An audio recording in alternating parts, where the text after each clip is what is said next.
Continuando então, capítulo 5, vou deixar o link dos vídeos anteriores no box de informações. Então, continuando sobre o controle. O controle descreve quaisquer ações orientadoras ou corretivas tomadas como resultado das informações e métricas coletadas e relatadas. Então, o controle são aquelas ações que eu faço sobre aquilo que eu monitorei. Então, por exemplo, se eu monitorei que eu tive um critério de saída que não foi totalmente atendido. Eu queria 100% de cobertura de decisão e tive 80% de cobertura de decisão. Então é aqui no controle que eu vou tomar alguma ação, já que eu não atingi esse critério. Eu vou então dar mais prazo para que seja atingido esse critério, vou simplesmente aceitar essa porcentagem menor do que queria, vou usar um meio termo aí, então nem no 100%, nem no que eu atingi, mas um meio termo entre esses dois e aumentar um pouquinho o prazo, enfim. O controle é de fato aquela ação que eu tomo em cima do que eu monitorei. Exemplos de ações de controle. Repriorizar os testes quando ocorrer um risco identificado. Então, eu vou repriorizar os testes quando ocorrer um risco. Alterar o cronograma do teste devido à disponibilidade ou indisponibilidade de um ambiente de teste ou outros recursos. Então, eu posso estar alterando o cronograma de teste por eu não ter um ambiente de teste, né? Incomodei o iPhone de fora para eu testar um aplicativo e aí o iPhone não chegou ainda, né? Não tem uma disponibilidade de equipe, enfim. E por último, reavaliar se um item de teste atende a um critério de entrada ou saída devido ao retrabalho. Agora, o próximo tópico é finalidades, conteúdos e público-alvo para os relatórios de teste.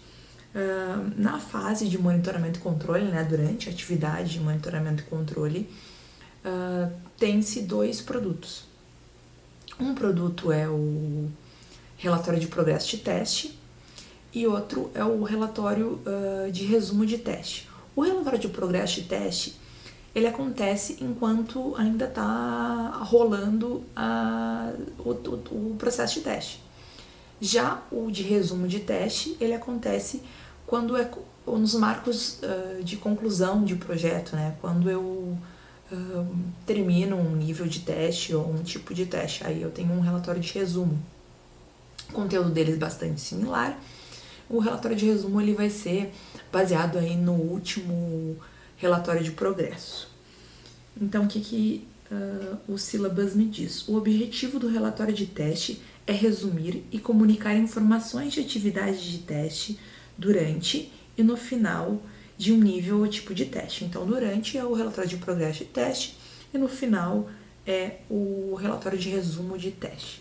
O relatório de teste preparado durante um nível ou tipo de teste é chamado de relatório de progresso de teste, enquanto o relatório preparado no final de um nível ou tipo de teste é chamado de relatório de resumo de teste. Além do conteúdo comum nos relatórios de progresso e de resumo, os relatórios de progresso podem incluir. Aí ele dá a entender que esses itens que ele vai dizer agora são exclusivos do de progresso. O status das atividades de teste e o progresso em relação ao plano de teste. Então, o plano de teste que eu tenho lá no meu planejamento, eu verifico se eu estou de acordo com o que foi programado. Lembra que lá no plano de teste é programado cada uma das atividades de teste, né? A análise, a modelagem, a implementação, tudo isso é programado. Então, aqui eu verifico se está de acordo, né, em datas específicas para modelos sequenciais e no contexto de cada iteração para modelos iterativos incremental. Então, aqui eu verifico se está de acordo com o meu plano de teste, né? Fatores impedindo o avanço, se eu tenho alguma coisa aí impeditiva para que eu possa continuar a progredir. Por exemplo, pode ser que eu tenha muitos chamados de um outro projeto e aí, com isso, o meu processo esteja truncado, né? esteja me dedicando meu tempo a outro projeto, né? Então isso seria um fator impeditivo de avanço, né? Se eu não for exclusivo de um projeto, se eu participar de vários, eu posso estar atendendo uma demanda de outro. O teste planejado para o próximo período do relatório e a qualidade do objeto de teste. Quando os critérios de saída são atendidos, o gerente de teste faz o relatório de resumo de teste, ou seja, quando eu concluo um teste, né, tenho ali os critérios de saída atendido, eu então vou ter o relatório chamado resumo de teste. Esse relatório fornece um resumo dos testes realizados com base no último relatório de progresso e qualquer outra informação relevante. Aí aqui ele me fala o seguinte: relatórios de progresso e resumo de testes podem incluir. Então, o que ele diz agora são comuns aos dois relatórios. Resumo dos testes realizados, informações sobre o que ocorreu durante um período de testes, desvios do plano, incluindo desvios no cronograma, duração ou esforço das atividades do teste. Então, tudo aquilo que eu não consegui seguir no plano estava descrito que eu ia seguir de uma forma e eu, né, segui de uma forma diferente do que estava no plano. Status do teste e da qualidade do produto com relação aos critérios de saída. Então aqui eu faço a comparação dos critérios de saída, né? Status do teste e da qualidade do produto com relação aos critérios de saída. Queria que tivesse 100% de cobertura, teve 100% de cobertura, enfim, né? Uma forma de medir aí a qualidade. Fatores que bloquearam ou continuam bloqueando o progresso, que vem a ser os fatores impedindo o avanço, né? Como o exemplo lá que eu dei, de eu ter muitos chamados de um outro projeto e acabar não conseguindo progredir nesse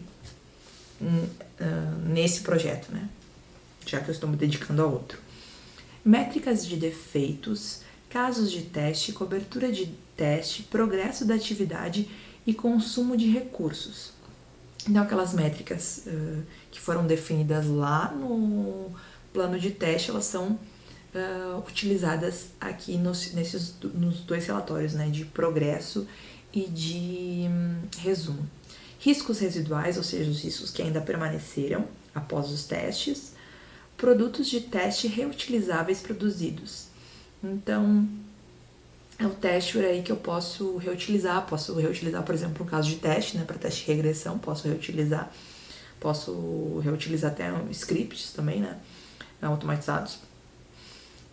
Um projeto complexo com muitas partes interessadas ou um projeto regulamentado pode exigir relatórios mais detalhados e rigorosos do que uma rápida atualização de software. Então, sempre vai depender do contexto, né? O conteúdo do meu relatório ele pode ser mais informal, menos informal, né? Ele vai depender aí do meu contexto, né? Então, se eu tenho uma rápida atualização de software, eu não vou ter um super relatório aí. Além de personalizar os relatórios de teste com base no contexto do projeto, os relatórios de teste devem ser personalizados com base no público do relatório. Ou seja, para quem eu vou apresentar esse relatório. É para os diretores, se é para os diretores, né? Se é para a parte gerencial, aí, né? A parte gerencial gosta muito de gráfico, né? Vão enfiar os gráficos, enfim, para quem que é esse relatório? Não, é para a própria equipe de desenvolvimento, para a própria equipe de teste, enfim. Né? O prestador gosta muito aí de informação de defeito, né? Então vamos focar nisso. Então, fazer um relatório para que a pessoa que vai consumir esse relatório aprecie. O tipo e a quantidade de informações que devem ser incluídas para uma audiência técnica ou uma equipe de teste podem ser diferentes daquelas que seriam incluídas em um relatório de resumo executivo. Para a audiência técnica ou equipe de testes, informações detalhadas sobre tipos e tendências de defeitos podem ser importantes. Para um relatório de resumo executivo, um relatório de alto nível com resumo de status de defeitos por prioridade, orçamento, cronograma e condições de testes aprovados, se aprovados, não testados, pode ser mais apropriado. Então, num resumo executivo seria mais interessante eu incluir a questão de orçamento, cronograma, né? Essas questões assim, prioridade, essas questões assim mais gerenciais. Agora a gente entra no próximo tópico, que é cronograma de execução dos testes. O cronograma de execução dos testes, ele é de responsabilidade do testador. E esse cronograma, ele é um produto da atividade de implementação do processo de teste. Na implementação do processo de teste, eu tenho 3 produtos, que são os procedimentos de testes, a suíte de testes e o cronograma. Então, o que o Syllabus me diz? Depois que vários casos de testes e procedimentos são produzidos e montados em uma suíte de teste, os conjuntos de testes podem ser organizados em um cronograma da execução do teste que define a ordem em que devem ser executados. Então, ele me fala que depois que vários casos de testes e procedimentos de testes são produzidos, né, ou seja, eu já passei aí pela fase, né, na análise, eu defino as condições de teste. Na modelagem, os casos de teste de alto nível. Na implementação, o procedimento de teste e suítes de testes.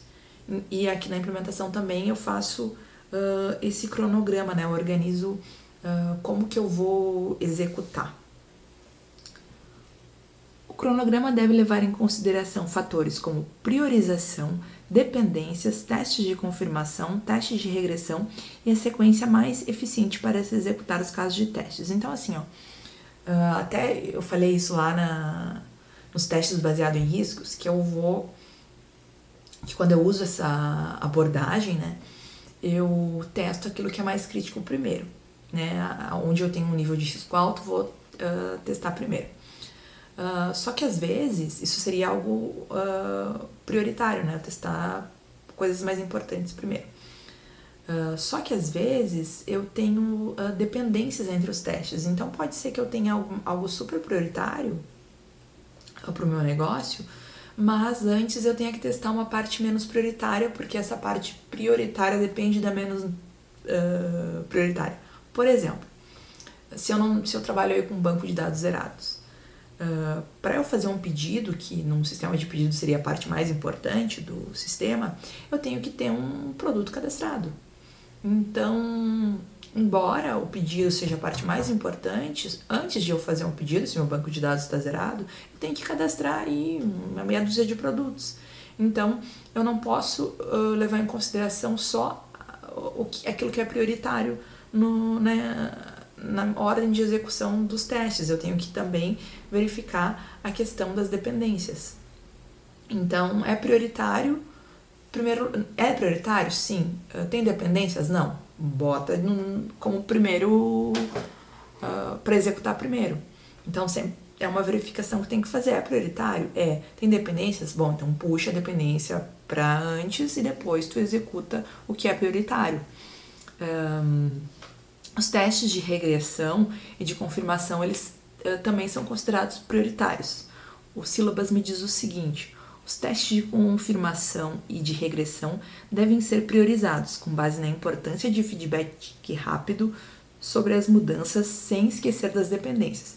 Então, a mesma coisa. Também vou considerar, além das partes críticas aí do sistema, mais importantes do sistema, eu também vou considerar puxar né, como primeiros itens aí os testes de confirmação e de regressão. Mas também eu não posso deixar de levar em consideração as dependências. Se eu tenho teste de regressão, mas eu tenho uma dependência aí de algo que não é regressão, nem prioritário e nem confirmação, eu vou ter que executar na ordem. Agora, o próximo tópico é o gerenciamento de defeitos, que é de fato quando eu registro, né, os defeitos que eu encontrei, que aí vai ser lá na minha atividade de execução do teste. Os defeitos devem ser registrados ao serem descobertos, ou seja, né, eu identifiquei um defeito, eu já faço o registro dele. Quaisquer defeitos identificados devem ser investigados e rastreados desde a descoberta e classificação até sua resolução. Então aqui eu tenho que poder identificar, rastrear, né, ele me diz assim, e classificar um defeito até que ele seja resolvido. Por exemplo, assim, lá numa empresa que eu trabalhei, quando um defeito era reportado pelo cliente, a gente tinha uma tabela, tipo uma tabela, assim, a gente tinha lá num quadro uma tabela, vamos dizer que é uma tabela, né? Que era o seguinte, vou até desenhar aqui, não esqueci de desenhar antes, que era assim, vou desenhar aqui rapidinho,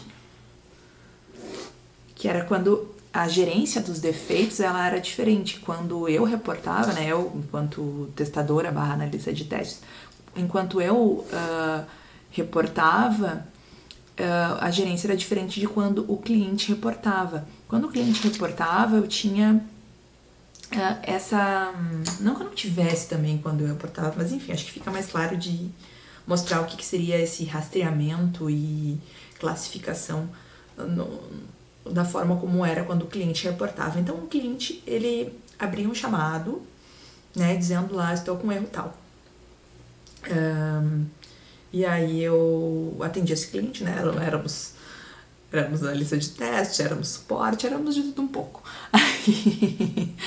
Aí tá, atendi esse cliente, transformava esse chamado dele, que geralmente era assim, o sistema não funciona, né, transformava isso numa coisa palpável, tipo, ao tentar cadastrar cliente João, com o nome João, ao clicar em cadastrar, o sistema apresenta a mensagem cliente já cadastrado. E não tem nenhum João cadastrado, por exemplo. Então eu transformava, né, aquela chamada assim, que pouco nos ajudava, numa coisa palpável para que esse chamado não caísse direto lá no desenvolvedor e o desenvolvedor tivesse que investigar, né? Então eu já fazia a investigação do né, para entender o que era aquele erro. Chegou o chamado, criei uma tarefa lá no sistema que a gente usava, né, humanizando esse erro, né, tornando esse erro reproduzível e compreensível, né, com um breve título, informando qual era o módulo e uma descrição. Aí vinculei a tarefa que descrevia o erro com o chamado. Quando eu fiz isso, eu definia esse chamado, eu definia a prioridade desse chamado. É um erro, tipo um erro bobo, digamos assim, que é só de... por exemplo, um erro bobo seria um erro de ortografia, sei lá. Era um sistema de pedido, em vez de estar escrito produto, estava escrito produti, né? Tava faltando o. Um erro bobo, assim, né? Não ia impedir que a pessoa trabalhasse. Então, se fosse um erro bobo, ele era um erro de prioridade 0. Então, eu tinha lá uma tabela mais ou menos assim. E aí, esse erro, ele caía aqui nessa... Aí eu colocava lá um post-it, que tinha lá o ID do chamado, um breve título assim do erro e a data. Então ele caía aqui nessa coluna 0. Se fosse um erro assim, por exemplo, aquele exemplo lá que eu dei, não consegue cadastrar se o nome da pessoa for João, mas consegue cadastrar Maria ou Tadeu, enfim. É impeditivo, mas não é assim, não consegue cadastrar ninguém, só não consegue cadastrar o João. Então ele é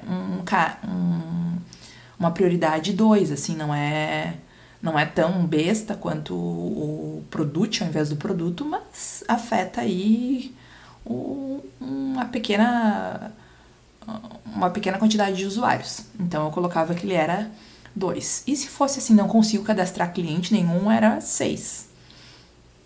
Então eu podia ter entrada de defeito aí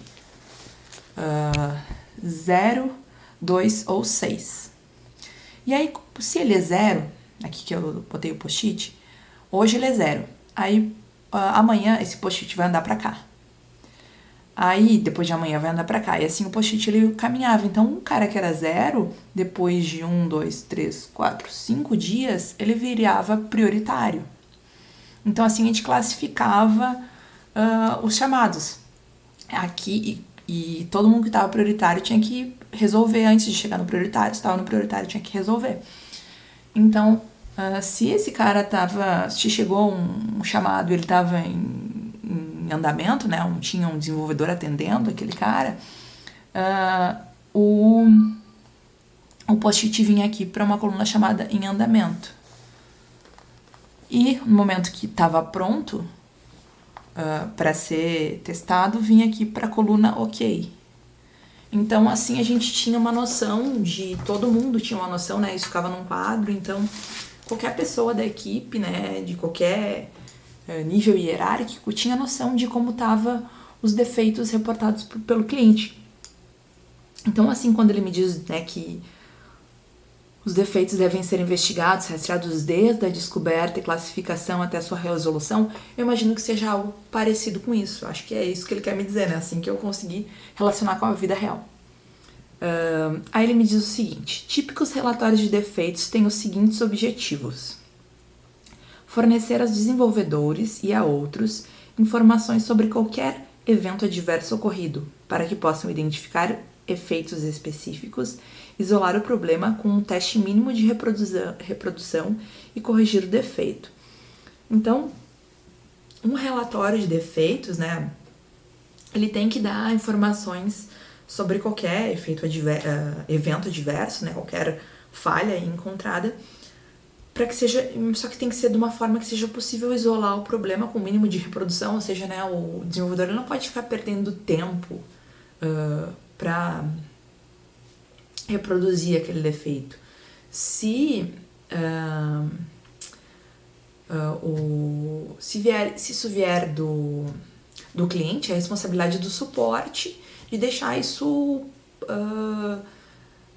esse cenário em que o erro ocorre descrito para o desenvolvedor. Se vier de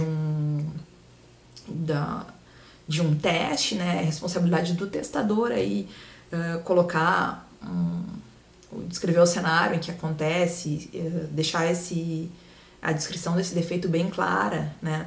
O desenvolvedor, não é papel dele fazer isso, né? Essa investigação, né? Ele só vai investigar ali o defeito e fazer a correção, mas ele não vai investigar onde que tá, sabe? Onde que tá no sentido de como reproduzir. Onde que tá no sentido do código, sim, mas não de como reproduzir. Outra questão é fornecer aos gerentes de teste um meio de rastrear a qualidade do produto de trabalho e o impacto no teste. Exemplo, se muitos defeitos forem relatados, os testadores terão gasto muito tempo relatando ao invés de executando testes, e serão necessários mais testes de confirmação. Então, o gerente de teste ele vai ter um meio de rastrear a qualidade do produto, né, à medida que ele está vendo ali quantos defeitos tem em aberto, e ver o impacto que isso vai causar no teste, né? Se tiver muito defeito em aberto, vai ter muito teste de confirmação, assumindo que a grande maioria desses defeitos será corrigido, né? Depende aí também da severidade desse defeito, né? Então, isso impacta diretamente no esforço do teste, então é importante o gerente de teste ter essa noção. Fornecer ideias para desenvolvimento e melhorias de processo de teste. E é isso. Um relatório de defeitos arquivado durante o teste dinâmico geralmente inclui um identificador, né, ou seja, um ID, né, um identificador único aí do relatório, um título e um breve resumo do defeito encontrado. Então, assim, nessa empresa que eu trabalhei, no título a gente fazia o seguinte: a gente colocava aí não do relatório na realidade não era num relatório, né, mas assim a ferramenta que a gente usava para registrar os defeitos, não só os defeitos, mas qualquer história de usuário, qualquer tarefa que deveria ser feita, a gente usava uma ferramenta. E aí nessa ferramenta, quando a gente ia descrever tanto uma tarefa ou um defeito, a gente fazia o seguinte, a gente colocava entre colchetes o módulo em que acontecia, por exemplo, acontece o problema no clientes. Então a gente colocava entre colchetes a primeira coisa, clientes. Porque a pessoa não precisava ler todo o título para saber em que módulo estava acontecendo, sabe? Então a pessoa batia o olho, ela já sabia até qual módulo. De repente ela nem queria ler naquele momento todo defeito, mas ela sabia, ela dava uma olhada rápida e sabia que módulos que foram encontrados mais defeitos, por exemplo. Então digamos que foi no módulo de clientes, foi na exclusão, né? Não só o módulo, né? Mas qual parte do módulo, né? Foi na criação, foi no filtro, foi na edição, não, foi na exclusão. Então eu botava entre colchetes cliente, tracinho exclusão, e aí um título assim curto, né? Não consigo excluir o cliente João. Gostei do João. Então, e aí uma descrição, né? Quando tento excluir o cliente João, na tela tal, clicando aqui, clicando ali, digamos que tenha mais de um caminho para fazer a exclusão, o sistema apresenta a mensagem de erro tal, aí o anexo ali, um print com a mensagem de erro. Enfim. A data do relatório de defeitos, a organização emissora e o autor. A identificação do item de teste e ambiente, ou seja, né, qual ambiente eu estou fazendo. É um sistema web, esse erro só acontece no Chrome, né, no Firefox não acontece. Então, né, a versão do navegador, porque pode ser que se eu só informar o erro, não informar o ambiente, eu estou usando um ambiente diferente do desenvolvedor, por exemplo, então ele nunca vai descobrir esse erro. As fases de ciclo de vida de desenvolvimento em que o defeito foi observado, né? Foi um defeito no código, foi durante a fase de codificação, foi um erro aí no requisito, foi durante a análise de requisitos, enfim. Uma descrição do defeito para permitir a reprodução e resolução, incluindo logs, captura de tela, dump de banco de dados ou gravações.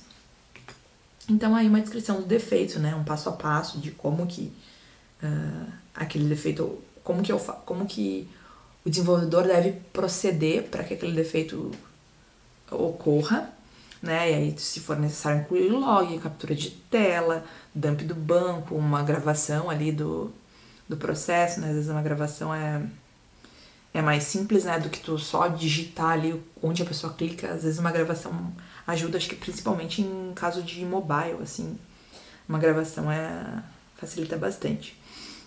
Resultados esperados e resultados reais, né? Ou seja, o que eu esperava que aquele sistema me apresentasse e o que ele me apresentou,